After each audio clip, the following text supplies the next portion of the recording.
Selamat siang dan salam sejahtera untuk kita semua.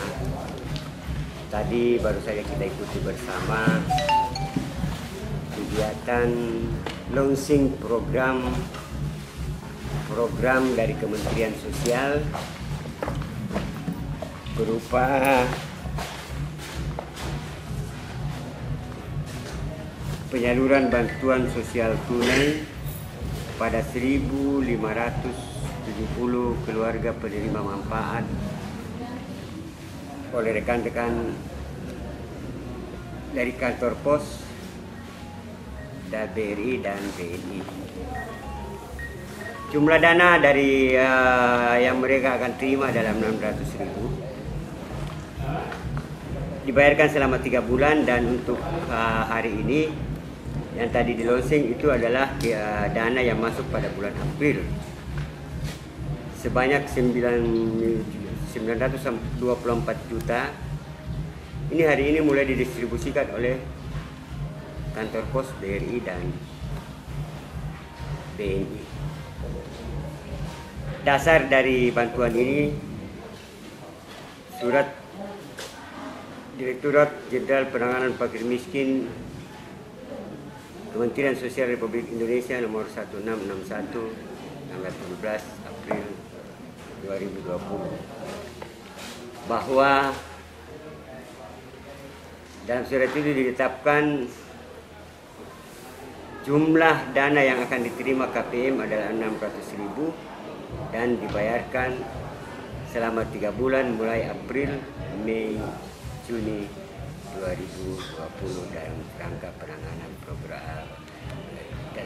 penanganan dampak COVID di Kabupaten Nabire.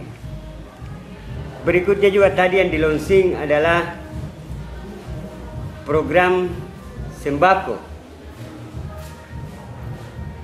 Ini adalah program Raskin yang berubah wujud, berubah pola menjadi Rastra, kemudian berubah pola lagi menjadi BPNT, dan berubah pola lagi menjadi program sembako seperti yang kita lihat tadi launchingnya.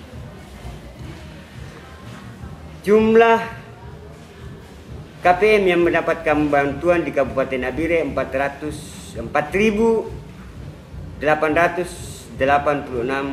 kepala keluarga, masing-masing mendapatkan 200.000 per bulan. Program ini reguler, berjalan sepanjang tahun dan dibayarkan per tribulan. Jadi untuk saat ini program ini dibayarkan untuk Januari, Februari, Maret.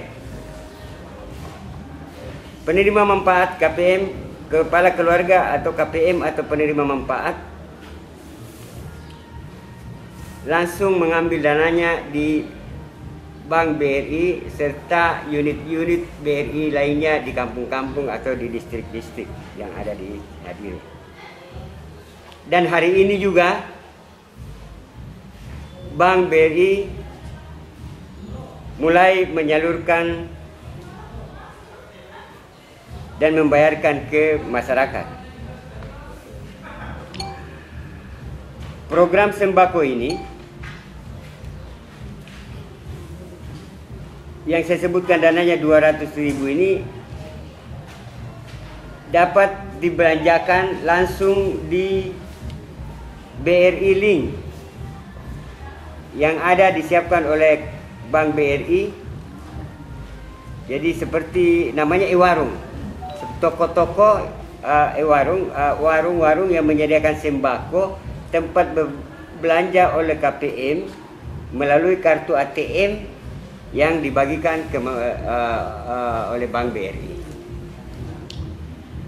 Kemudian program lainnya yang kita launching tadi adalah program sembako PKH. Program PKH. Tadi bantuan sosial tunai sudah saya sebutkan jumlah pesertanya 1.925 alokasinya, 1.570 KPM, keluarga penerima manfaatnya, yang sampai hari ini laporan dari Kementerian Sosial yang kami dapat. Kemudian untuk bantuan program BPNT jumlahnya 4.886, dan untuk PKH jumlahnya 1.524. Dari jumlah keluarga miskin yang ada di Nabire sebanyak 14.285 kepala keluarga yang mendapatkan program BST, bantuan sosial tunai, 1.520 ditambah 50 dari melalui BRI dan BNI, jadi totalnya 1.570. Kemudian yang mendapatkan bantuan sosial, bantuan sembako, program sembako atau BPNT adalah 4.886 keluarga, kepala keluarga. Dan yang mendapatkan program bantuan PKH sebanyak 1.524 kepala keluarga, sehingga total keluarga miskin yang terbantu dari program-program Kementerian Sosial di Kabupaten Nabire adalah 7.930 kepala keluarga. Pada kesempatan ini juga saya perlu sampaikan bahwa dalam waktu dekat program jaring pengaman sosial dari Pemda Kabupaten Nabire juga akan diturunkan. Jumlah dana yang disiapkan untuk jaring pengaman sosial Pemda Kabupaten Nabire sebanyak 9 miliar direncanakan untuk pengadaan sembako, program sembako APBD yang akan didistribusikan di tiap-tiap kelurahan.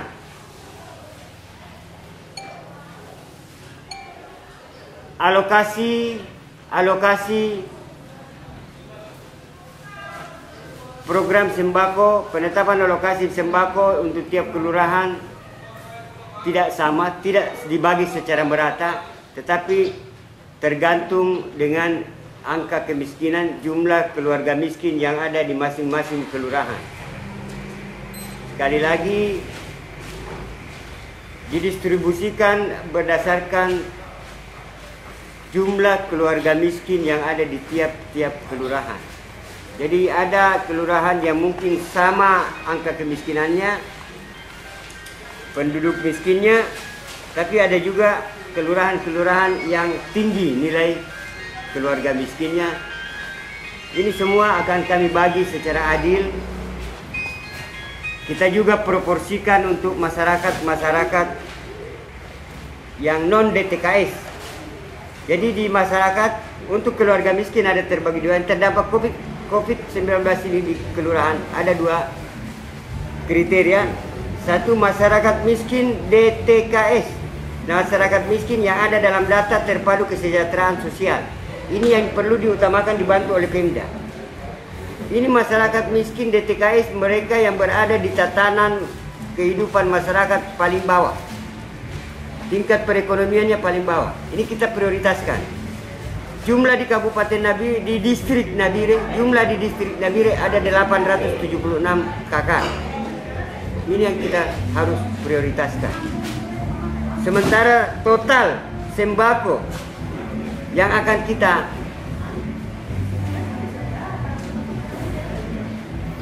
distribusikan untuk distrik Nabire sebanyak kurang lebih 5.500 sembako. Jadi kewajiban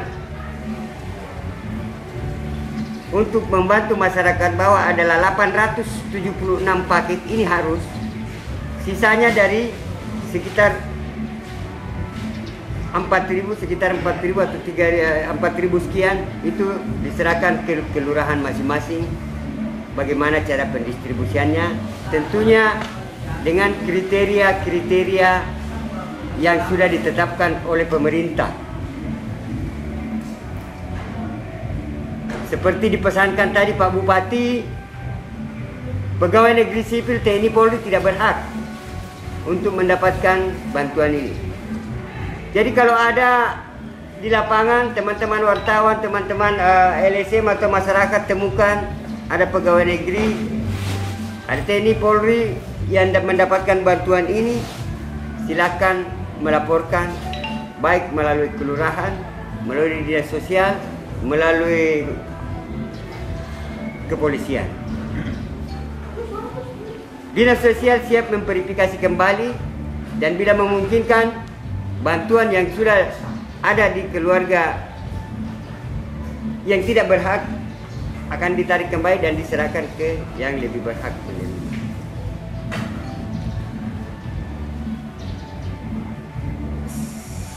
Saya kira cukup sekian, dan untuk laporan beras cadangan beras pemerintah, memang hanya di antara seluruh dari total kampung yang ada di Nabire, di kampung, total kampung dan kelurahan yang ada di Nabire, hanya satu kampung yang menolak dan satu kelurahan yang menolak. Ini karena kurangnya sosialisasi dan komunikasi antara kami dari dinas sosial dan aparat kelurahan untuk menyampaikan tentang bagaimana fungsi dan penggunaan beras yang kami distribusikan. Tetapi di kampung-kampung yang telah dahulu kita antar mendahului seperti Manunggal, Jaya, di kampung-kampung yang memang terdampak COVID, sudah kami jelaskan sebaik-baiknya dan mereka sangat paham tentang penggunaan beras cadangan itu. Memang di daerah-daerah terdampak COVID, daerah pandemi, mereka lebih mudah untuk mengatur berasnya. Dan hanya memang betul-betul difokuskan untuk keluarga ODP, keluarga yang terkena pandemi itu. Kejadian ini kita bisa langsung lihat apa yang saya lihat di distrik Makimi, Kampung Manunggal Jaya, memang sudah masuk daerah zona merah. Beras ini sangat bermanfaat bagi mereka. Bukan untuk dibagi-bagi per liter, per kilo, per gelas, per biji, tetapi dibagi hanya kepada keluarga yang terkena dampak pandemi COVID-19 ini. Dan jumlah yang mereka dapat bukan sedikit. Rata-rata mereka dapat 10-20 kg. Dan ini cukup, malah lebih. Keadaan ini juga terjadi di daerah Sanoba atas. Hanya mereka yang di bawah garis kemiskinan, hanya mereka yang sangat-sangat membutuhkan yang dikasih. Dan ini kesepakatan masyarakat di sana. Sehingga mereka bisa dapat berlebih. Ada yang dapat 10, ada yang dapat 20 kg. Tetapi di kampung-kampung yang mungkin di daerah-daerah yang lebih maju, seperti kita lihat saudara-saudara kita di daerah di tingkat kelurahan yang tingkat pola kehidupannya lebih baik dari masyarakat kampung-kampung, ingin beras ini dibagi rata. Kalau dibagi rata, saya misalnya tinggal di Sriwini, bupati tinggal di Sriwini juga harus dapat. Dan saya tidak melanggar aturan karena ini kesepakatan. Tapi aturan mengatakan kami tidak berhak. Siapapun yang pegawai negeri, di sana di Sriwini ada tinggal polisi, ada tinggal pegawai negeri sipil, ada tinggal TNI Polri, ada asrama Kodim di sana. Kalau dibagi rata, berarti mereka juga harus dapat. Ini keputusan di masyarakat. Bagi rata, mereka juga harus dapat. Tapi ini juga mereka dipaksakan untuk melanggar aturan. Kalau dibagi rata, mereka harus dapat. Tapi aturan mengatakan pegawai negeri sipil, Polri, TNI Polri tidak dapat. Jadi memang beras ini diperuntukkan hanya untuk utamanya. Jadi mereka yang ada di zona merah, di daerah zona merah, sudah ada ODP, PDP, pasien positif yang sudah tidak dapat lagi mendapatkan makanan dari mana-mana. Ini yang kita harus bantu. Kita tidak tahu, kita tidak minta. Mungkin di Nabarua besok lusa ada ODP. ODP ini akan dikarantina dan tidak ada orang yang akan mendekat. Tidak ada orang yang akan bantu makan apa semua. Beras cadangan inilah yang kita simpan di kelurahan untuk membantu. Dan bukan 1 kilo 2 kilo mereka dapat, lebih minimal menurut aturan yang ada pada peraturan Menteri Sosial nomor 22 tahun 2019, setiap yang terdapat harus dapat untuk cadangan beras ini harus dapat 5,6 kg. Artinya 400 gram per hari per jiwa dikali 14 hari masa tanggap totalnya sama dengan 5,6 kg. Itu yang minimal yang mereka dapat. Ini aturan berdasarkan peraturan Menteri Sosial nomor 22 tahun 2019. Setiap yang terdapat, setiap korban bencana harus dapat 5,6 kg selama masa tanggap darurat 14 hari. Bukan 1 kilo, 2 kilo, tidak. Kita ada aturannya. Makanya beras ini memang khusus diperuntukkan kepada kriteria utama itu yang ada di wilayah zona merah sudah terdampak COVID apa. Ini mereka berhak dapat 5,6 kg minimal. Itu angka minimal. Angka minimal yang mereka harus dapat. Untuk maksimalnya atau berapapun itu tergantung kepala-kepala kampung. Bagaimana kebijakan, bagaimana kondisi bencana di daerah itu. Bagaimana tingkat kesulitan mendapatkan makanan. Tapi mereka harus minimal mendapatkan 5,6 kg per jiwa, bukan per kakak. Ini sesuai aturan dari Kementerian Sosial nomor 22 tahun 2019 tentang tata cara pendistribusian dan penggunaan cadangan beras pemerintah pada saat bencana yang ada dan dikelola oleh Dinas Sosial Kabupaten Nabire. Untuk bantuan-bantuan lainnya, mungkin teman-teman wartawan sudah lihat kondisi di Dinas Sosial, kondisi bangunan sementara, kemudian bangunan ruang-ruang sementara. Ini kami sudah isi per tiap kelurahan. Petugas-petugas yang ada untuk pembagian sembako kelurahan, ini juga petugas-petugas yang ada di kelurahan masing-masing, tinggal di kelurahan masing-masing. Yang jaga barang, petugas dinas sosial yang tinggal di kelurahan masing-masing, kelurahan itu.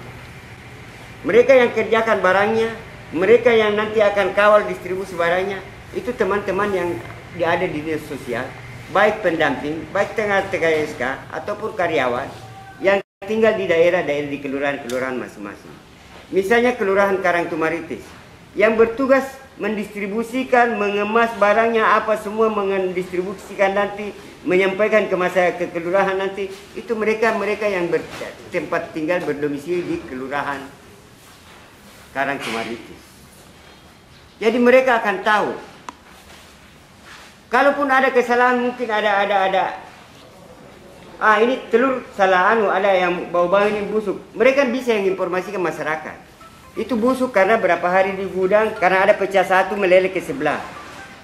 Bukan karena telur busuk yang diadakan. Jadi mereka langsung mereka tahu masyarakatnya. Jadi kita tugaskan teman-teman yang ada di wilayahnya masing-masing. Untuk pendistribusiannya, nanti kita berikan, ada surat penetapan alokasi dari Bupati nanti. Kelurahan Karangtumaritis, alokasi paketnya sebegini. Jadi sudah ada SK Bupati. Pendistribusiannya tidak sekaligus.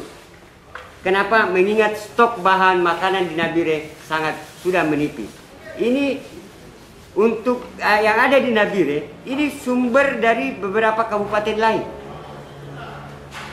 Nah, sementara kita juga sudah duluan, tapi kalau terlambat lagi diambil lagi kabupaten lain. Besok kita sudah siap ambil, diambil lagi kabupaten lain. Bukan karena ini karena faktor administrasi dan lain-lain, tapi sebagian besar sudah sekitar 60-75% barang-barang sudah masuk di dinas sosial. kita akan terus bekerja pengemasan, kemudian packing apa semua, kemudian direncanakan semoga semua rencana ini jalan lancar, distribusi mungkin pada minggu depan, awal distribusi. Saya berharap saudara-saudara saya yang ada di kampung, di kelurahan-kelurahan, mohon bersabar. Kami Dinas Sosial bekerja pagi, siang, malam. Disaksikan oleh rekan-rekan wartawan, kita tidak tidur. Untuk berfokus menangani bantuan-bantuan sembako serta bantuan dana baik tunai maupun non tunai yang akan dan sudah terdistribusi ke masyarakat.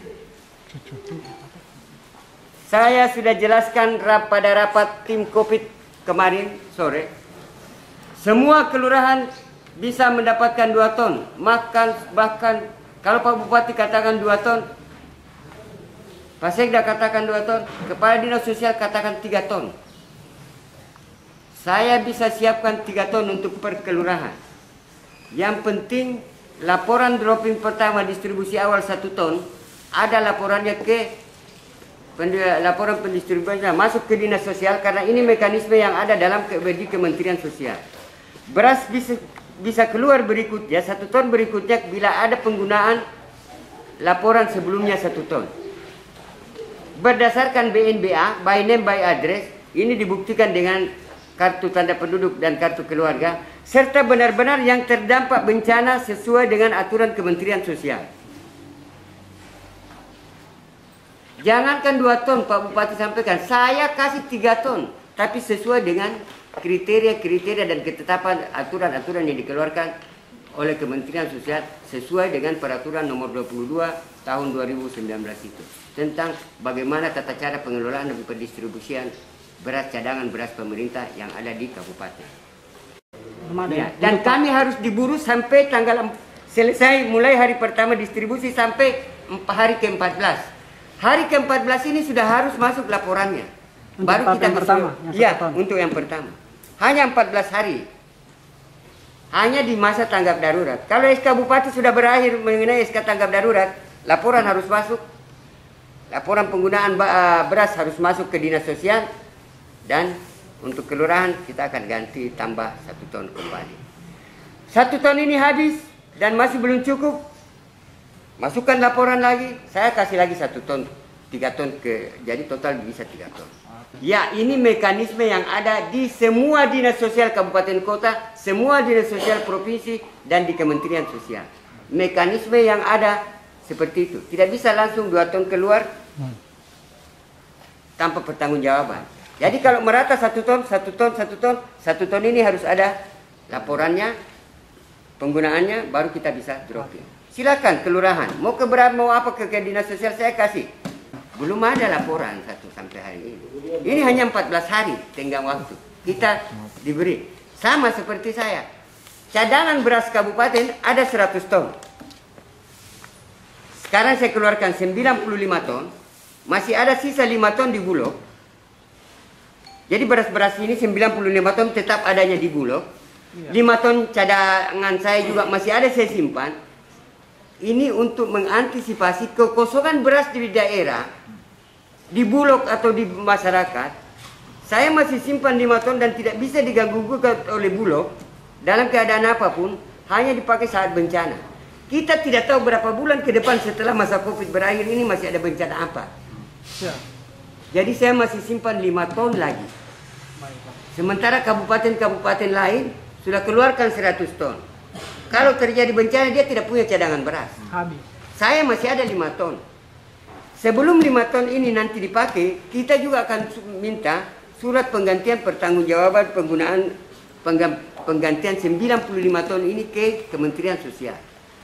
Jadi setelah ada laporan-laporan dari lapangan tentang penyaluran distribusi ini, penggunaannya ini akan kita kirim ke Kementerian Sosial untuk kembali diganti oleh Bulog, Kementerian Sosial melalui Bulog untuk siap lagi cadangan beras kita 100 ton di tahun yang berjalan.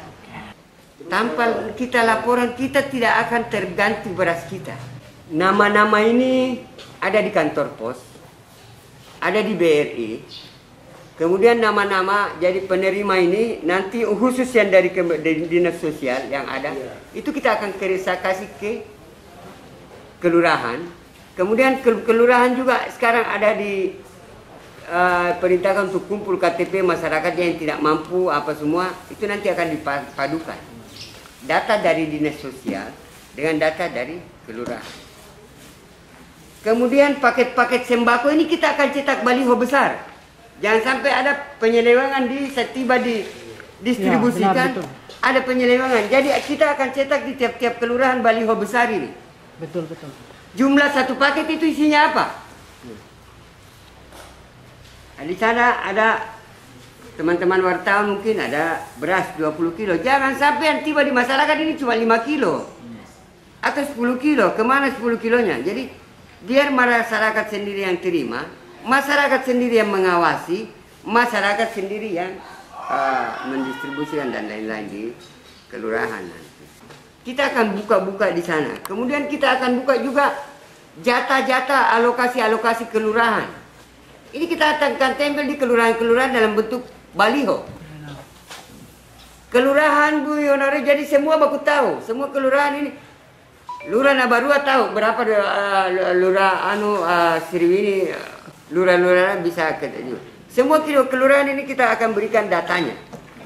Dalam bentuk kita print, dalam bentuk baliho. Ini juga. Jadi kita bukan kerja yang singkat, kita perlu waktu. Mohon masyarakat bisa mengerti, memahami ini. Di samping aturan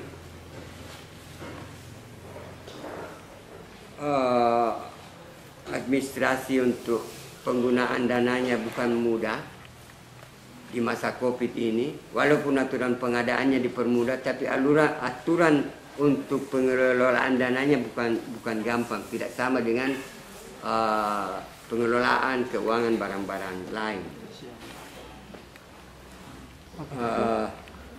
Satu, itu faktor pertama, faktor administrasi umum dengan administrasi keuangan yang agak-agak menghambat kita. Yang kedua, stok barang yang untuk program sembako Pemda ini tidak semua bisa terpenuhi dalam waktu singkat. Ada beberapa item barang yang memang betul-betul kosong, tapi ini harus ada dalam paket. Ada dalam paket. Setelah paket ini sudah ditetapkan berapa alokasi masing-masing kelurahan, nanti akan kita suplai per termin, per distribusinya tidak sekaligus. Misalnya untuk kelurahan Nabarua, contoh mungkin Nabarua 500 paket. Tidak sekaligus kita kasih ke sana 500 paket. Kenapa? Untuk mencegah juga masyarakat supaya tidak social distancing ini tetap terpelihara, terjaga. Oh, ya. Kemudian kesempatan kita juga packing barang ini ada. Jadi mungkin untuk Nabarua kita kasih 100 dulu. 100 berikutnya masih di packing di sini. Karena ini serempak seluruh kelurahan, 9 kelurahan.